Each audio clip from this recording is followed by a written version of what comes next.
Hi, this is Dr. Ralph Wilson with Web Marketing Today. I'm in San Francisco at the Search Engine Strategies Conference at Moscone Center with Mike Grehan, who is one of the driving forces behind search marketing for many years. And I want to ask you a question that a person like you can answer, I hope. I'll do my which very best. is, where do you see marketing going?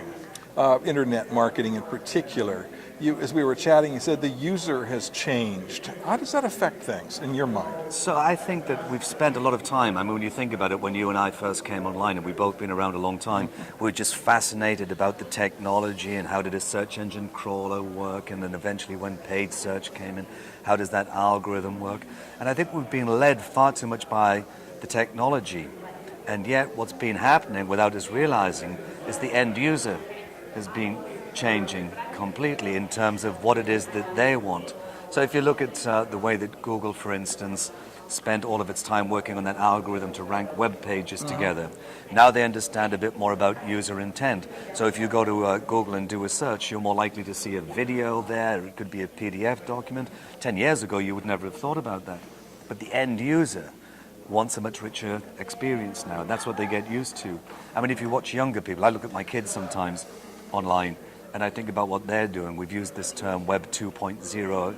I never quite like that term because it's more about broadband and we can get stuff faster kind of thing.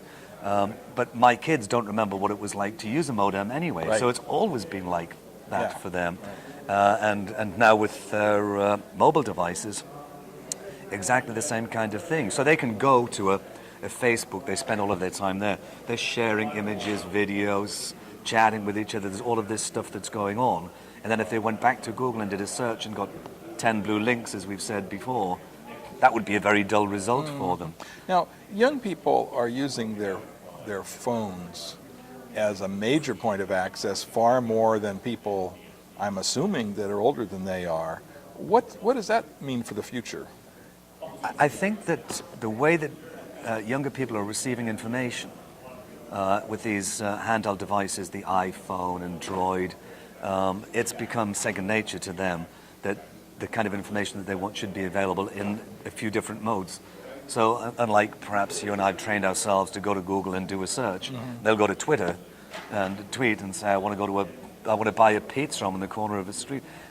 So the way that they actually use the device and the way that they receive the information is much more kind of, the term they use in research is multimodal. They have information coming from a number of different sources as opposed to just, even if their favorite search engine is Google, that's not the only place that they're getting their information from. And certainly with a mobile device, particularly now, again, when I look and talk to young people, and I'm actually fascinated by this whole idea of location-based services, because there is so much that you could do as an advertiser that you couldn't do before, and that's about end-user behavior. So understanding a lot more about the end user, what it is that they want, I think is becoming important. I guess the bottom line then is, for a small to medium business, one of the questions is, what are your users like and how are they connecting to you? And then design your whole marketing to reach the kind of people you're trying to reach.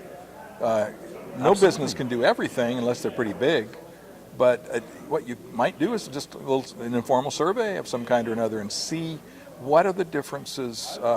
I'm getting more and more email messages and replying to my newsletters that are sent from a BlackBerry.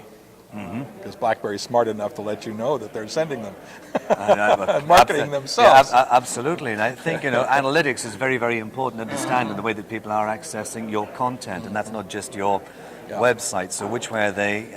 And if we marketers don't change as our users change, we're going to end up being obsolete, I think. Absolutely. That's why I think absolutely. Absolutely or absolutely. But I have said before the diminishing value of SEO in terms of the way that you and I would talk about it so many years ago about all of these on-page factors and developing content for the crawler.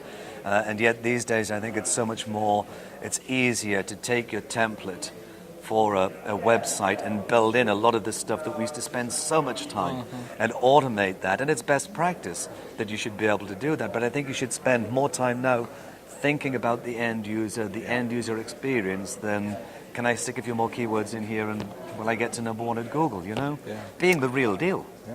Well, thanks so much for talking with us about the future. Tell me about your business and what you do these days. Well, it's always a pleasure to talk to you, Ralph. And I'm the Global VP of Content for Search Engine Watch, ClickZ, and Search Engine Strategies.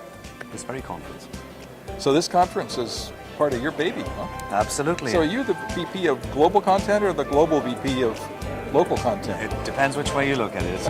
And when I put this show together, it depends. If you're having a good time, it's my responsibility, and if you're not, it's somebody else's. Thanks so much. This is Ralph Wilson with Web Marketing Today.